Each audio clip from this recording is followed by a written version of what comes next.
네, 스토리가 있는 뉴스, 스토리 뉴스 시작하겠습니다. 하원에서요, 트럼프 대통령의 관세 부과에 반대하는 결의안 표결이 있을 전망입니다. 관세 부과에 반대하는 결의안 표결? 그게 이게 통과되면 그럼 관세 부과 못하게 되나? 결론부터 말씀드리면 그런 건 아니고요. 하지만 여러 가지 우리가 좀 생각해 볼 만한 상징적인 의미는 있다. 뭐 이렇게 볼 수 있겠습니다. 자, 스토리는 이렇습니다.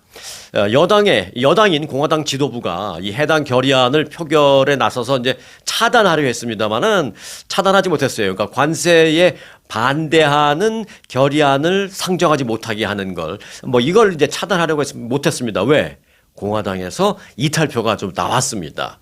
자, 이탈표가 그래서 유지돼서 이 안이 하원을 통과된다라면, 그러면은 관세부가 못하나? 그건 아니고요. 왜냐면 이제 상원으로도 올라가야 되고, 상원에서는 뭐 당연히 여당, 공화당이 세고요. 그리고 뭐 상원에서 통과됐다 하더라도 트럼프 대통령의 거부권까지 남아 있으니까 그렇게 관세 부과 중단까지는 99%안 가는데, 이제 생각해 볼 문제를 우리가 잠깐만 좀 보겠습니다.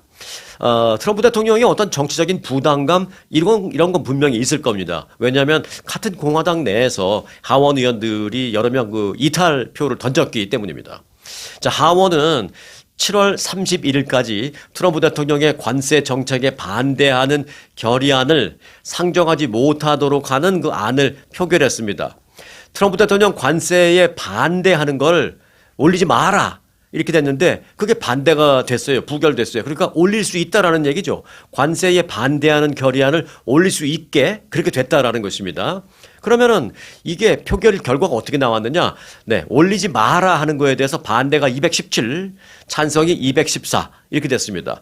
올리지 마라, 즉 관세 반대 결의안을 올리지 마라가 반대가 됐으니까 이제 올릴 수 있다라는 얘기인데, 자, 그래서 이제 관세 부과가 되냐 안 되냐 앞서 잠깐 말씀드렸습니다만은 조금 이제 말이 좀 혼동스러워요. 결의안 자체가 좀 혼동스럽게 돼 있습니다. 그래서 결론부터 말씀드리면 공화당 이탈표가 3표가 있었다. 이제 중요한 건 그겁니다.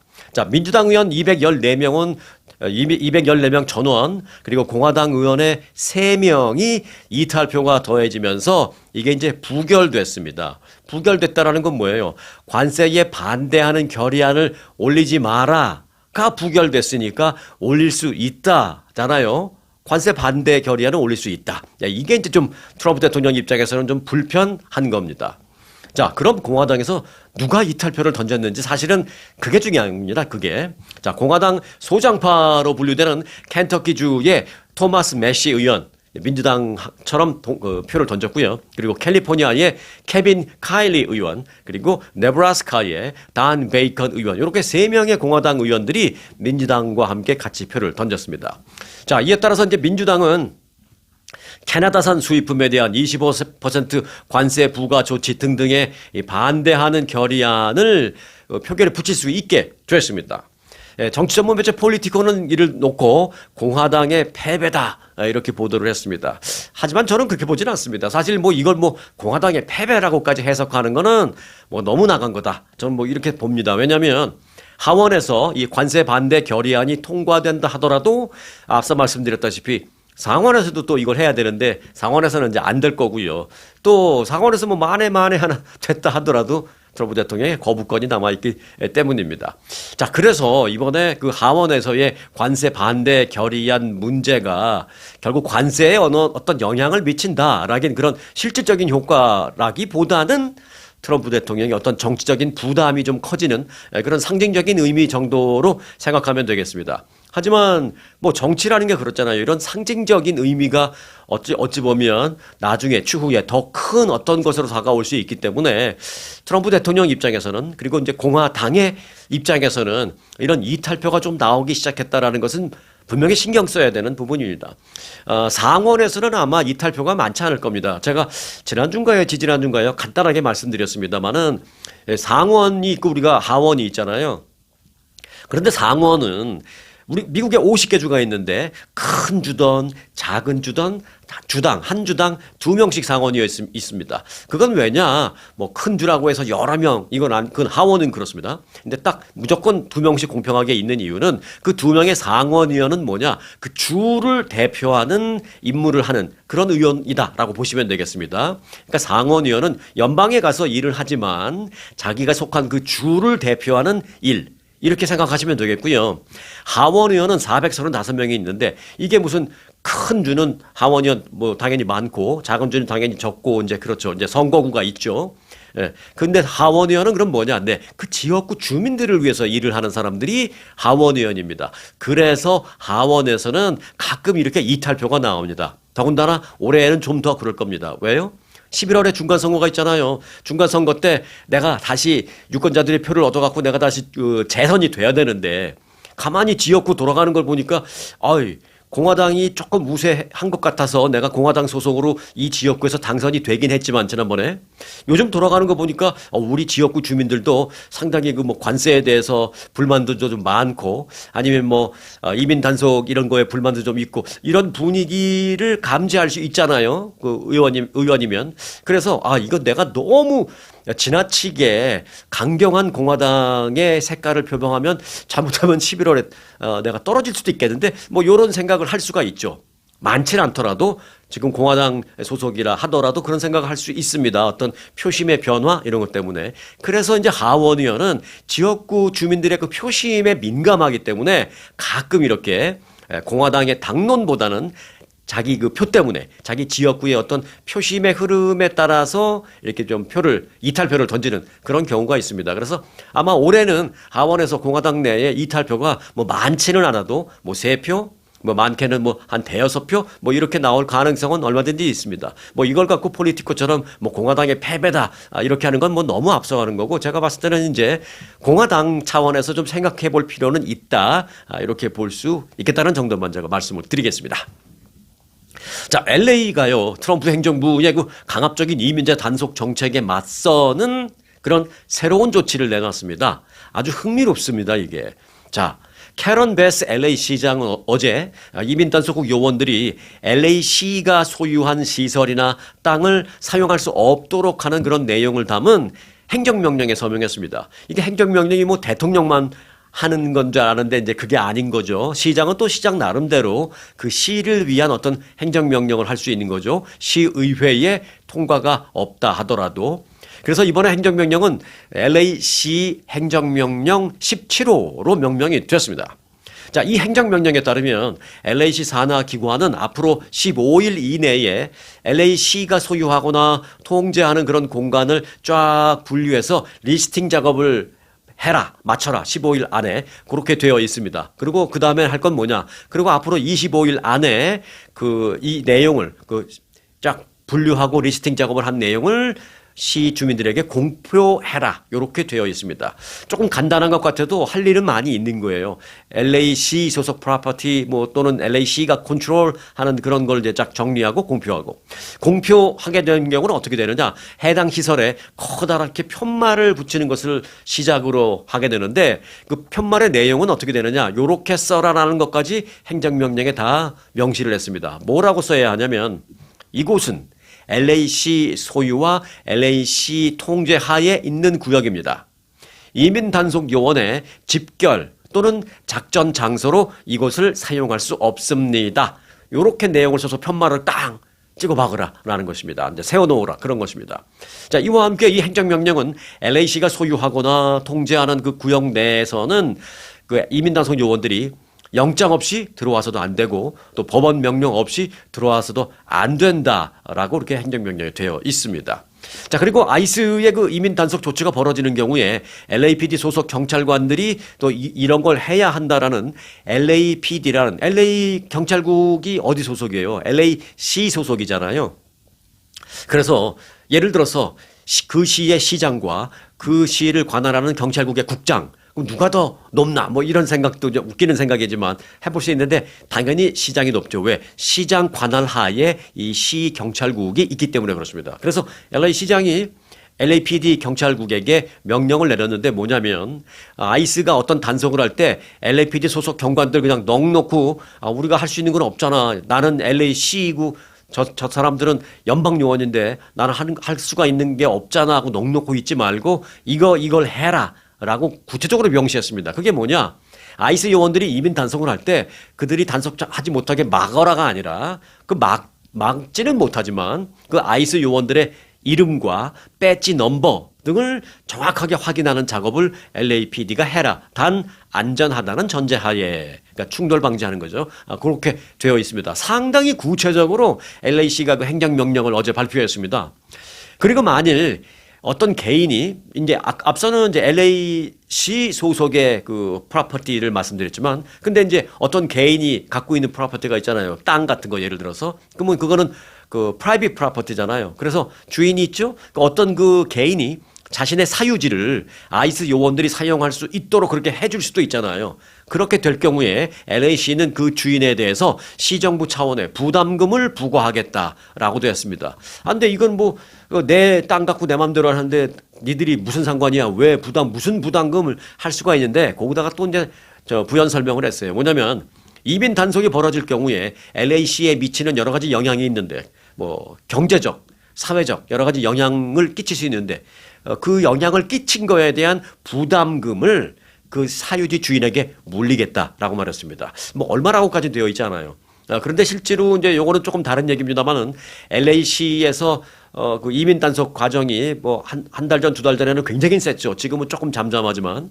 그래서 한 두어 달 전부터 지난해 연말 그때부터 이제 심한 단속이 LAC에서 있으면서 사실은 막 문 닫는 업소들도 많이 생기고 또 무서워서 출근 안 하는 그 남미계 그 직원들도 많이 생기고 막 그래서 또 직원이 출근을 안 하니까 뭐 장사가 안 되거나 할 수 없이 문을 닫거나 이런 일이 많거든요. 한인 업주들도 굉장히 많고요. 그래서 그들이 다 피해를 봤다는데 그걸 내 LAC 차원에서 한번 통계를 내보니까 대략 한 손해본 게 한 10억 달러 정도 된다라는 것이죠. 그렇다고 뭐 그 10억 달러를 연방정부에 지금 뭐 청구하겠다 그런 건 아니고요. 그만큼 경제적인 임팩트가 있다라는 것을 이제 통계로 만든 겁니다. 그래서 그 통계를 근거로 그 프라이빗 프로퍼티를 갖고 아이스 요원들에게 막 제공하는 사람들에게는 우리 LAC에 이렇게 경제적인 그 데미지가 있으니까 그렇게 데미지가 있게끔 활동을 하게 만들어준 그 너 이 프로퍼티 오너 너에게 어떤 그 소위 말하는 영향 부담금 그걸 차지하겠다 뭐 이렇게까지도 했습니다. 그러니까 이제 개인 소유의 땅을 마음대로 아이스한테 쓰도록 하기에는 굉장히 이제 신경 쓰이는 거죠. 자, 캐런 베스 LA 시장은 연방 정부로부터 LA를 지키기 위해서 내가 이 행정명령에 서명을 할 수밖에 없었다라고 밝혔습니다. 트럼프 행정부는 지난해부터 LA에서 불법 이민자를 대대적으로 단속했죠. 그리고 또 그 단속으로만 끝나는 게 아니라 그런 단속이 지난해 가장 그 심했던 게 이제 6, 7, 8, 뭐 그때 뭐 좀 심했죠. 그 이후에 단속으로만 끝나는 게 아니라 그 이후에 아이스 단속에 항의하는 그 굉장히 강경한 단속에 항의하는 엔타이 아이스 시위 뭐 이런 것도 뭐 해서 그 모든 시위도 뭐 선의로 거리에 나온 시위라 할지라도 여하튼 그런 시위가 있으면은 장사 안 되잖아요. 그래서 이런저런 그 아이스의 단속, 거기에 반대하는 항의, 시위 이런 게 계속 반복되면서 경제적인 영향을 많이 받았다, 피해를 입었다 이제 그런 것이 이제 캐런 베스 시장의 논조입니다. 자, 일촉즉발의 상황에서 캐런 베스 LA 시장이 도심에 일시적으로 야간 통행 금지도 그때 내렸었어요. 지금은 해제됐지만 그렇게 해서 이제 일단락되고 조금 수습을 하긴 했습니다만은 이 경제적인 측면에서의 영향은 사실 지금까지 계속 가고 있거든요. 그래서 이제 이런 그 행정명령 같은 게 나왔다라고 볼 수밖에 없습니다. 식당 이런 것들은 그때 작년에 연말 되기 직전까지도 굉장히 많이 피해를 봤고요. 그리고 지금까지도 피해를 입고 있는 것은 LA 다운타운에 LA 쪽에 사시는 분들은 뭐 자바 시장 그러면 다 아시는데 혹시 이제 타주에 계시는 분들은 자바 시장이 뭐야 하실지 몰라서 간단하게 말씀드리면 다운타운에 그 의류 전문 그 시장이 있습니다. 한국의 그 동대문 시장 같이 그 의류 전문 도매 상가가 수백 개가 쫙 몰려 있어요. 한 건물이면 그 건물 통째로 그냥 그런 거이기도 하고요.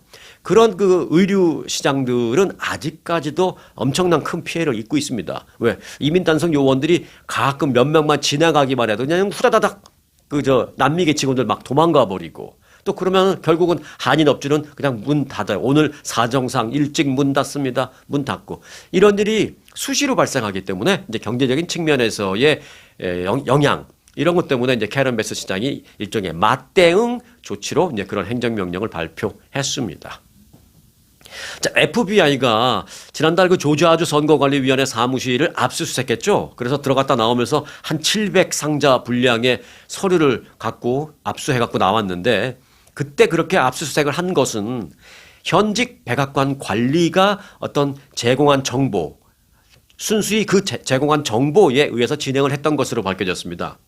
아, 그게 뭐라고 생각할 수 있겠지만, 자, FBI가 압수수색을 시행할 당시 법원에 신청한 그 압수수색 영장 청구서라고 있습니다. 우리가 저기 가서 압수수색을 해야 됩니다. 그러니까 워런티죠. 압수수색할 수 있게 법원에서 그 영장을 허가해 주세요. 발부해 주세요. 근데 그 신청서를 올렸는데 그걸 이제 일주일 지난 다음에 지금 보니까 그 내용이 다 나온 거죠. 뭐라고 되어 있냐면 2020년 대선 개표가 부적절하게 실시됐다라는 주장이 있습니다.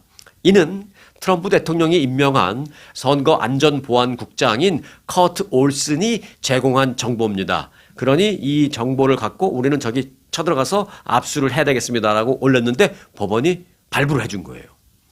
변호사 출신인 커트 올슨이라는 사람은요, 지난 2020년 그 대통령 선거가 부정선거다라고 굉장히 강하게 주장하는 대표적인 인물입니다. 2021년 그 1월 6일 소위 16 의회 난입 사태, 그날 그 사태가 발생한 그 순간에 트럼프 대통령과 가장 많이 통화를 한 사람 중에 한 명도 이 커트 올슨이라는 변호사입니다. 자, FBI가 그 압수수색 영장을 발부받기 위해서 올린 청구서, 그 청구서에 보면 개표 과정에서 투표지 몇 장이 중복으로 게재된 것도 있고 또 첫 개표와 재개표 결과가 다르게 나오고 또 선거 참관인 몇 명이 접히지 않은 투표용지를 목격했다라는 진술이 있다라는 등의 11명의 사람들이 진술한 그 내용을 적시해서 이제 신청을 한 겁니다. 증인 가운데는 공화당 소속 조지아주 선거관리위원 및 일부 선거 부정론자들이 대거 포함되어 있었습니다. 그러니까 일종의 선거 부정론자들이 진술한 내용을 쫙 적시해서 압수수색 영장 청구를 한 거죠. 그러나 이제 조지아 주 정부는 거기에 적시되어 있는 그 증인들의 진술은 사실 모두 근거가 없는 것으로 이미 오래전에 다 판명이 난 건데 이게 4년, 5년이 지난 지금까지도 이걸 갖고 영장을 청구해서 압수수색이 이루어진다는 건 받아들이기 어렵다 뭐 이런 입장입니다. 조지아 주의 선관위는. 그래서 조지아 주의 선거를 관할하는 브래드 라펜스퍼커 총무장관은 조지아주 선거는 전국에서 가장 안전하고 근거 없는 주장으로 인해서 국민 세금과 시간을 낭비해서는 안 되는데 이런 그 안타까운 일이 발생하고 말았다 이렇게 얘기를 했습니다.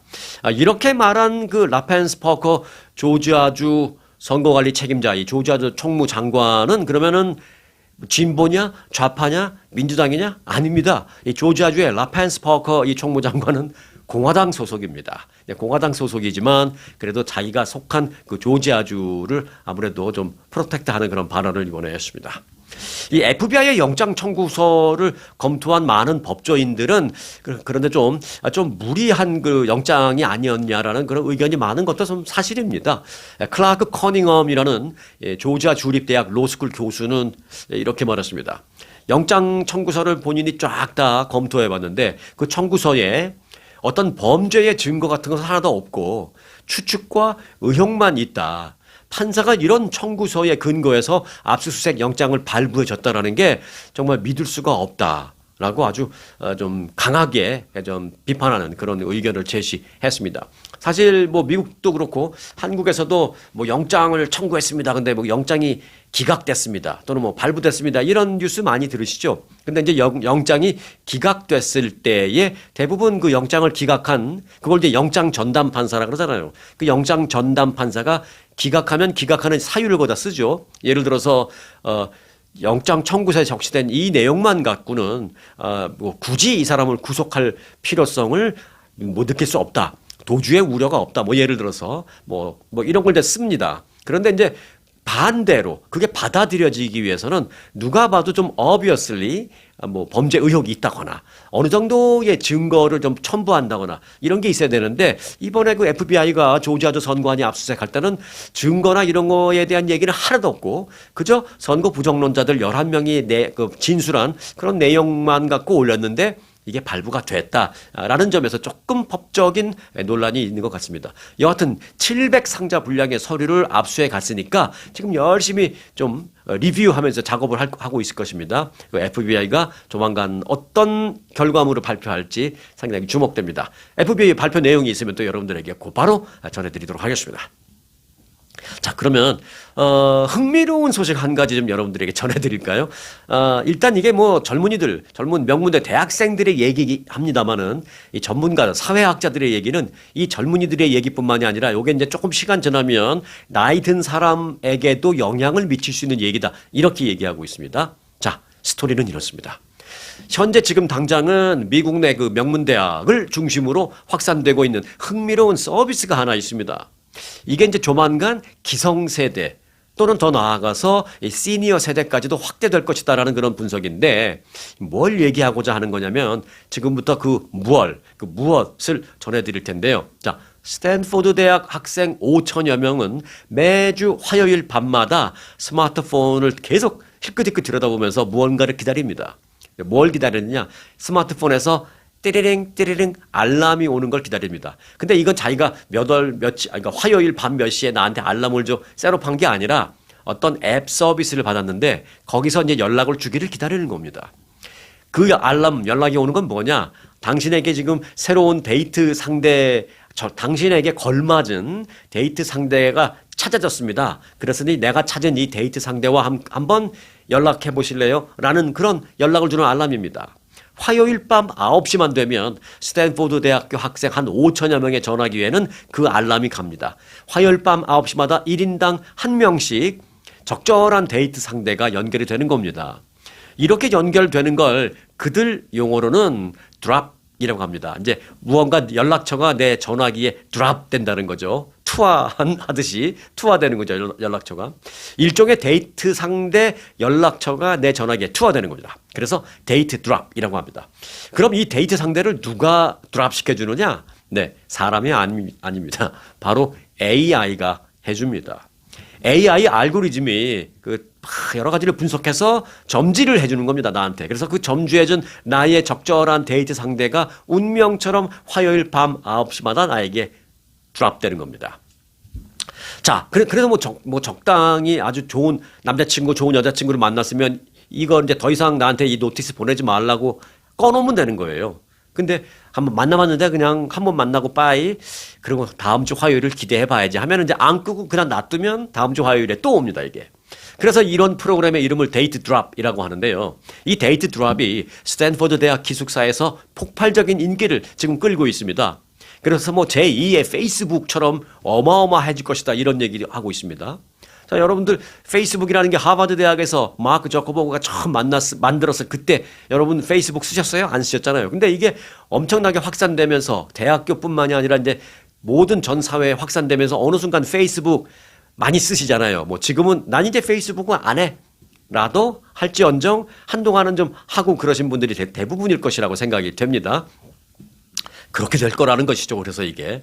자, 지난해 9월에 출시된 이 서비스에는 한 학기 만에, 지금 뭐 몇 달 안 됐는데 한 학기 만에 스탠포드 대학생 학부생 7,500여 명 가운데 한 70%에 해당하는 5,000명 이상이 지금 가입했습니다. 그러니까 10명 중에 7명이 이 서비스에 가입해 놓고 있는 거예요. 컴퓨터공학 대학원생 헨리 웡이라는 학생이 3주일 만에 개발했다는 이 서비스는 공부에 지친 스탠포드 대학 학생들에게 지금 폭발적인 인기를 끌고 있다고 합니다. 이러다가 여기에 빠져서 공부 안 할까 봐 저는 좀 그게 걱정이 되는데 여하튼 뭐 제가 걱정한다고 그들이 뭐 공부 안 할 걸 하고 뭐 그럴 건 아니니까. 자, 계속 말씀을 드리자면 이 데이트 드랍에 가입을 하려면 예를 들어서 몇 가지 질문에 답변을 하는 겁니다. 그러니까 어찌 보면 답변을 하는 거지만 나 자신을 소개하는 걸 올리는 겁니다. 예를 들어서 나는 전통적인 성 정체성에 동의한다. 뭐 이런 거. 그러니까 뭐 특별하지 않다라는 그런 거죠. 그리고 나는 트럼프 대통령을 지지한다. 또는 나는 트럼프 대통령을 지지하지 않는다 등등등 솔직 담백하게 자신의 여러 가지 무슨 가치관, 정체성, 생활 방식, 정치적 소신, 뭐 견해 등등 66가지 질문도 뭐 정해져 있대요. 66가지 질문에 답변을 해서 딱 올리면 됩니다. 그럼 AI가 이 알고리즘 통해서 막 섞어가지고 얘하고 잘 맞겠는데? 이렇게 어떤 생활 방식이나 가치관, 소신 요런 거를 기준으로 매치해서 해준다는 것입니다. 외모가 아니고요. 네. 자, 그 응답 결과를 바탕으로 성향이 잘 맞는 데이트 상대를 AI가 매주 화요일 밤 9시마다 추천해 주는 겁니다.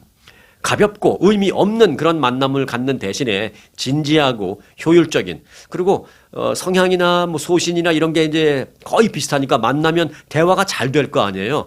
그런 걸 명문대 학생들이 원한답니다. 그런 학생들이 취향 저격을 하는 거죠. 자, 이 데이트 드랍은 마크 저커버그 메타 CEO가 하버드 대학 재학 시절에 만든 그 페이스북을 연상시키고 있다라고 하면서 지금 스탠포드 대학에서는 이미 뭐 뜨겁게 퍼졌고, 그리고 이제 다른 대학으로도 이제 퍼져나갈 그런 그 상황입니다. 스탠포드 대학뿐만이 아니라 어디더라? 컬럼비아 대학, 그리고 프린스턴 대학, 그리고 MIT 등 소위 우리가 말하는 소위 명문대라는 데 한 10개 대학에서 뭐 시작은 스탠포드에서 시작이 됐지만 미국 내 한 10개 정도 되는 명문대학에서 학생들이 이걸 지금 대대적으로 이걸 이용하고 있다라는 것입니다. 그뿐만이 아닙니다. 최근에는 벤처 기업으로부터 210만 달러의 투자금도 받았습니다. 이 헨리 왕과 그 친구들이. 그러니까 이게 훨씬 더 커질 수 있는 가능성이 있는 것이죠. 돈까지 받았으니까. 자, 학생들은 이 데이트 드랍에 대해서 처음에 스탠포드 대학에서 만들어졌는데 스탠포드적인 문제에 대한 매우 스탠포드적인 해결책이다 이렇게 말했습니다. 그게 무슨 말인지 저는 스탠포드 대학에서 공부한 적이 없기 때문에 잘 모르겠습니다만은 어렴풋이는 알 것 같습니다. 그 명문대 학생들이 갖고 있는 뭐 여러 가지 뭐 어려운 점도 있고 뭐 그렇겠죠. 말 못할 어려운 그런 점. 그러나 이제 또 다들 똑똑하고 공부 잘하고 뭐 그런 점을 현명하게 이제 뭐 해결책을 찾았다 뭐 이런 거로 받아들이겠습니다. 일단 흥미로운 점은 이제 학생들이 여러 가지 얘기를 했는데 그 여러 가지 얘기한 학생들 보니까 한인 학생들도 있어요. 스탠포드 대학 2학년에 재학 중인 뭐뭐뭐 장, 제가 풀네임을 얘기하면 뭐 누군지 알 수 있을 것 같아서 제가 풀네임은 말씀드리지 않겠습니다. 저는 아는데 말씀 안 드리겠습니다. 2학년 학생 장모라는 그 한인 학생은요. 스탠포드 대학 학생들은 성공에 지나치게 집중한 나머지 그리고 성적에도 집중한 나머지 사회적인 교류를 좀 뒷전으로 밀어놓을 수밖에 없는 그런 상황이 많다라면서 그래서 연애를 하고 싶은 생각들도 다들 갖고 있지만 연애를 하려면 진지하게 해야 되고 또 알아가는 과정 동안에 시간도 많이 들여야 되고 그러면서도 늘 저 사람이 정말 괜찮은 사람일까라는 어떤 그 한가닥 좀 불안감도 좀 있고 그러면서 이제 공부하는데 좀 어려움을 겪고 뭐 이런 게 있는데 그래서 이런 그 자신의 소신이나 성향이나 이런 걸 딱 매치해서 만나면 꼭 연애가 아니더라도 대화가 잘 통하고 서로 유익한 효율적인 대화를 또 효율적인 만남의 시간을 가질 수 있기 때문에 그게 훨씬 더 스탠포드 대학생들의 그 만남에는 훨씬 더 효율적이다. 이렇게 얘기했습니다. 한인 여학생 장모라는 여학생이요. 자, 그런 분위기만큼 이 AI가 추천해주는 사람을 만나는 게 오히려 훨씬 더 편안하다라는 것입니다. 자, 이에 대해서 전문가들은 학업과 사회적 성공을 위해서 좀 미루어 놓는 그런 사회적인 관계를 데이트 드랍을 통해서 효율적으로 해결한다라는 점에서 앞으로 더 확산될 여지가 매우 높다라고 말했습니다. 그리고 이제 AI가 점지해 준다라는 점에서 일종의 사랑의 게임화다라고 말했습니다. 그러니까 꼭 이건 뭐 사랑이라기보다는 이제 만남이라고 생각하지만 이게 이제 여학생에게는 남학생 연락처요. 남학생에게는 여학생 연락처 주니까 결국은 이제 사랑이라고 표현을 해도 되겠죠. 그 사랑을 하는 그 과정 자체도 또는 시작 자체도 일종의 게임화를 만드는 현 시대에 아주 딱 맞는 그런 거다라는 이제 전문가들의 분석입니다. 그런데 더 흥미로운 분석도 있습니다. 일각에서는요, 이 같은 그 데이트 드랍이 스탠포드 대학을 필두로 해서 시작이 됐지만 대학가에서만 유행하라는 법은 없다라고 벌써부터 그렇게 얘기하고 있습니다. 그러면서 30, 40대 또는 더 나아가 5, 60대에서 충분히 유행할 수 있는 AI 기반 서비스다라는 분석도 나왔습니다. 그러니까 뭐 어찌 보면 이걸 꼭 남녀 무슨 연애 매칭일 수도 있지만 여기서 조금만 변형하면 30, 40대, 50, 60대도 필요한 그런 부분을 이를 통해서 할 수 있다는 것이죠. 그러니까 꼭 남녀 매치 아니더라도 나는 예를 들어서 정치적인 성향이 나랑 좀 맞는 사람들과 대화를 좀 하고 싶다라는 생각이 든다면 트럼프 대통령이 나는 너무 잘한다고 생각해서 그런 사람들하고 얘기하는 건 나는 즐거워. 뭐 그런 사람이면 이왕 나한테 그런 쪽으로 좀 소개해줘봐. 그러면 뭐 한 서너 명 소개해봐. 뭐 예를 들어서 그럼 서너 명이 연락이 되면 뭐 단체톡, 뭐 단톡방 뭐 이런 거 만들어서 뭐 그런 얘기 할 수 있고 반대로 트럼프 대통령 하는 게 나는 너무 무리하고 강경하다 그래서 나는 좀 싫어해. 뭐 이런 의견을 갖고 있으면 또 그런 사람들이 뭉칠 수도 있고 뭐 얼마든지 3, 40대, 5, 60대 사람들도 이 서비스를 조금만 변형하면 이용할 수 있는 부분이 크다라는 것입니다. 그래서 이 서비스가 궁극적으로 사회 전반에 크게 확산될 가능성이 매우 높다. 이렇게 밝히고 있는 것입니다. 한번 좀 지켜보겠습니다. 언젠가 여러분도 나도 그거 한번 해볼까라는 정도로 이게 퍼지지 않을까 한번 생각을 해보겠는데 두고 보겠습니다. 이게 어느 정도 이 서비스가 확산될지 좀 지켜보도록 하겠습니다. 자, 팝스타 브리트니 스피어스. 네, 브리트니 스피어스를 알면 일단 40대 이상이라고 봐야 되나요? 아니면은 50대 이상으로 봐야 되나요? 브리트니 스피어스가 나온 지 20년은 훌쩍 넘었고 30년까지는 잘 모르겠는데 그 정도 됐죠. 그러니까 요즘 뭐 20대, 30대 이런 친구들은 아마 모를 가능성도 있고요. 자, 여하튼 다 아시리라고 생각이 되고 말씀드리겠습니다. 브리트니 스피어스가 저작권 등을 포함한 자신의 음악에 대한 모든 권리를 통으로 한꺼번에 거액을 받고 팔았습니다. 근데 이제 브리트니 스피어스가 뭐 그거 사고 팔고 모르게 중요해. 예, 중요하지 않습니다. 그런데 요즘 그 트렌드를 제가 좀 여러분들에게 좀 따라가실 수 있게 트렌드를 좀 아실 수 있게 간단한 거 하나 말씀을 드릴게요. 자, 브리트니 스피어스는 뉴욕에 기반을 둔 음악 마케팅 전문 업체 프라이머리 웨이브라는 회사가 있습니다. 그 회사에 자신의 카탈로그 권리를 매각했습니다. 그게 무슨 말이야? 예, 카탈로그는 우리는 이제 이런 브로셔 같은 거 생각하잖아요. 근데 요 업계에서 말하는 카탈로그 라이트, 카탈로그 그 권리라는 건 좀 다른 얘기입니다. 그게 무슨 얘기냐면 뭐 작곡가나 가수나 여하튼 그 자기 그 저작권을 갖고 있잖아요. 그렇게 커리어 전반에 걸쳐서 쌓아온 음악적인 자산 모든 것을 통째로 일컫는 말이 카탈로그 권리입니다. 그러니까 예를 들어서 내가 뭐 브리트니 스피어스 같은 경우에 작곡가한테 음악을 받았겠죠. 그러면 뭐 그 작곡에 대한 저작권은 작곡자가 있겠지만 자신도 거기에 대해서 뭐 작사를 했다든지 뭐 여하튼 라이트이 있겠죠. 음반에 대한 음악에 대한.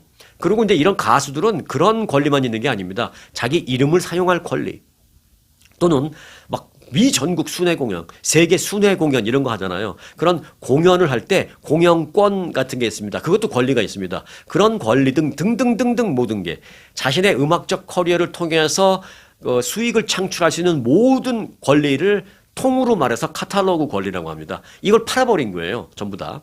브리트니 스피어스의 이 모든 저작권이 얼마에 팔렸는지는 공개되지 않았습니다. 하지만 우리가 좀 유추는 해볼 수 있다는 것입니다.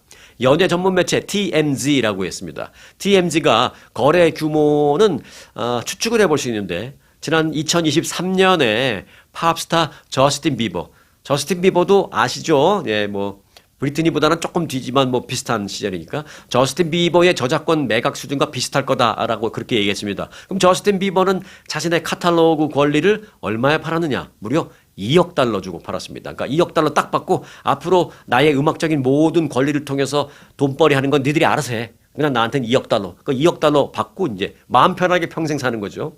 거의 비슷할 거다. 브리트니 스피어스도 그렇게 추측을 하고 있습니다. 이처럼 미국의 요즘 그 대중음악계에서는요, 무슨 이 노래 하나의 판권을 팔게 그게 아니라 모든 권리를 다 한꺼번에 파는 이렇게 카탈로그 권리를 파는 그런 게 지금 트렌드라고 합니다. 저스틴 비버, 브리트니 스피어스 등등등등. 그런데 브리트니 스피어스가 가장 최근에 판 사람 이름을 제가 말씀드렸지만 브리트니 스피어스랑 저스틴 비버 딱 두 명만 그러면은 이런 매각을 했느냐? 아닙니다. 자, 여러분들이 아시는 분 이름 더 나올 수 있습니다. 자, 저작권을 평생에 걸쳐서 연금처럼 뭐 이렇게 나누어서 받기보다는 이처럼 한 번에 거액을 챙기는 걸 선호하는 경향이 요즘 뚜렷해지는데 지금은 이제 그런 성향이 뚜렷해졌지만 이렇게 뚜렷해지기 전에 일찌감치 뭐 어찌 보면 선구자인가요? 예, 일찌감치 그렇게 한 사람들도 의외로 많이 있습니다. 자, 어떤 사람들이냐? 여러분 잘 아시는 포크계의 전설 밥 딜런. 밥 딜런은 뭐 노벨 문학상까지 받았잖아요. 자기 만든 그 음악의 가사나 뭐 이런 게 너무 문학적이어서 노벨 문학상까지 받은 사람입니다. 이 밥 딜런 저작권 어마어마할 거예요. 뭐 가사, 뭐 작곡, 작사 다 합치니까. 그리고 락의 대부라고 통하는 브루스 스프링스틴, 그리고 배우 겸 가수 저스틴 팀벌레이크 등등도 우리가 모르는 사이에 거액을 받고 이 카탈로그 권리를 다 이미 매각했습니다. 어찌 보면 이제 로또 당첨과 비슷한 거죠. 로또에 당첨이 돼도요, 그 이를 한 번에 다 받을 것이냐, 뭐 예를 들어 1억 달러 당첨됐다, 그럼 이걸 한 번에 다 받을 것이냐, 아니면 29년에 나누어서 받을 것이냐 옵션이 있잖아요. 그렇게 선택을 하게 되는데 그 대부분의 그 당첨자들이 한 번에 다 받는 걸 그 선택을 한다라고 합니다. 그게 뭐 로또는 워낙 옛날부터 그랬습니다. 자, 요즘 이게 대중음악계에서도 이렇게 자신의 저작권을 로또처럼 바꾸는 그런 게 트렌드다라는 말씀까지 드렸습니다. 끝 소식입니다. 자, 다음 주 화요일 17일이 음력설이죠. 음력설.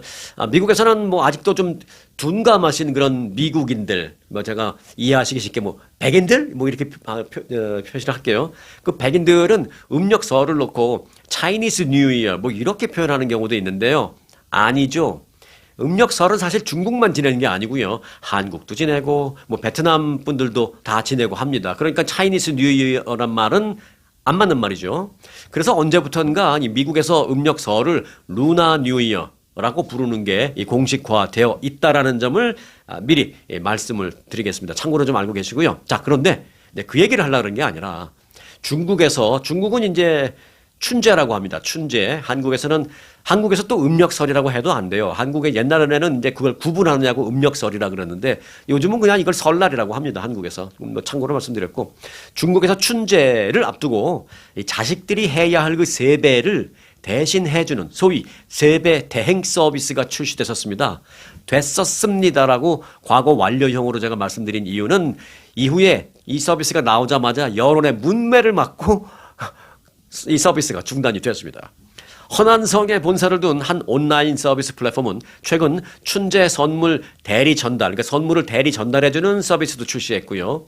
또 새해 덕담하기, 부모가 자식에게 덕담 같은 거 해줄 수 있잖아요. 근데 여하튼 어떤 이유로든 그게 쉽지 않을 때 대신 부모인 것처럼 해서 덕담해주기 뭐 이런 대행 서비스를 출시했습니다. 그런데 거기 올해 새로 하나 나온 게 있는데 그게 뭐냐면 세배를 대신해주는 세배 대행 서비스를 출시했습니다. 내가 중국은 워낙 크니까 고향집에 가려면 뭐 1박 2일, 2박 3일 걸리는데 나 힘들어서 못 갈 것 같으니까 나 대신 가서 좀 세배 좀 해주세요. 뭐 이런 거죠. 이 서비스의 요금은 2시간 동안에 내 부모님과 누군가가 대신 가서 2시간 동안 머물면서 세배해주고 자식처럼 그렇게 하면서 999 중국 위안을 받는다라고 합니다. 달러로 보면 한 150달러 됩니다. 뭐 우리 미국 달러 기준으로 2시간에 150불 하면은 뭐 별거 아닐 수도 있겠습니다만은 중국에서 150달러라면 어마어마까지는 아니어도 꽤 큰 액수죠. 자, 업체 측은 대행 인력이 현장을 직접 방문해서 덕담을 전하기도 하고 또 전통 예법에 따라서 세배를 한 뒤에 모든 과정을 영상으로 촬영을 해서 돈을 낸 신청자에게 전달해주는 그런 방식으로 서비스가 진행된다라고 말했습니다. 고향에 돌아가지 못하는 이용자를 대신해서 부모나 친척에게 세배를 대신 해주는 뭐 그런 좋은 취지로 뭐 만들었다라고는 이제 얘기합니다. 이 회사가. 그러나 서비스를 출시한 직후에 이 중국 온라인상에서는 비난이 막 빗발쳤습니다. 효도까지 뭐 외주를 주는 것이냐? 이걸 뭐 소위 말해서 효도의 외주화 막 이렇게 비난하는 사람도 많고요. 또 형식만 남은 명절 인사다. 뭐 또 그런 세배를 받느니 안 받는 게 낫다. 뭐 이런 비난이 막 빗발쳤습니다. 일부 네티즌은 선물 전달이나 청소 대행 같은 건 이해할 수 있겠지만 세배 자체를 대신한다는 것은 받아들이기 어렵다라는 반응을 보였습니다. 부모의 입장에서도 그럴 것 같아요. 네. 논란이 확산되자 이 업체 측은 사회적인 논란을 불러일으킨 점 사과드립니다라고 하면서 해당 서비스를 지금은 중단시켜버린 그런 상태입니다. 참, 이 세배를 못 받으면 못 받았지. 내 자식이 아닌 남의 자식이 와서 나한테 세배를 해준다라는 게 뭐 어찌 보면 뭐 무슨 의미가 있겠느냐 뭐 그런 생각도 듭니다. 그러니 해당 서비스가 중단될 수밖에 없었겠죠. 네. 아무튼 다음 주 화요일 음력 설을 위해서 맛있는 음식은 많이 해 드시기 바라겠습니다. 설 음식 맛있잖아요. 우리 한국 전통 음식 좋잖아요. 맛있고 뭐 해물전도 해 드시고요. 뭐 고기전도 해 드시고 우리 전통 우리 음식은 맛도 좋고 그리고 이제 뭐 기름이 조금 사용되긴 합니다만은 뭐 기름에 확 튀기고 뭐 이런 건 아니기 때문에 그래도 건강에 그리 나쁘지도 않고 좋으니까 설 음식 많이 만드셔서 오랜만에 좀 많이 드시기 바라겠습니다. 1년에 한 번인데 뭐 많이 드시면 매일 많이 먹는 것도 아닌데 뭐 어떻겠어요? 네, 좀 여유 있게 먹어도 괜찮은 설 음식 잘 찾아서 좀 지금부터라도 좀 준비를 하시기 바라겠습니다. 이제 며칠 안 남았으니까. 자, 얘기를 하다 보니까 저도 벌써 군침이 도네요. 네. 자, 오늘도 건강한 하루 되시기 바라겠습니다. 오늘 영상 마칩니다. 아주 특별한 아주 즐거운 아주 기분이 좋은 아주 편안한 아주 행복한 아주 추억의 남을 같은 코스 같은 일정이라도 추억은 차이가 납니다. 고객 만족도 1등 아주 투어. 내 인생 최고의 순간 1등 여행 아주 좋은 아주 투어 아주 좋은 213-388-4000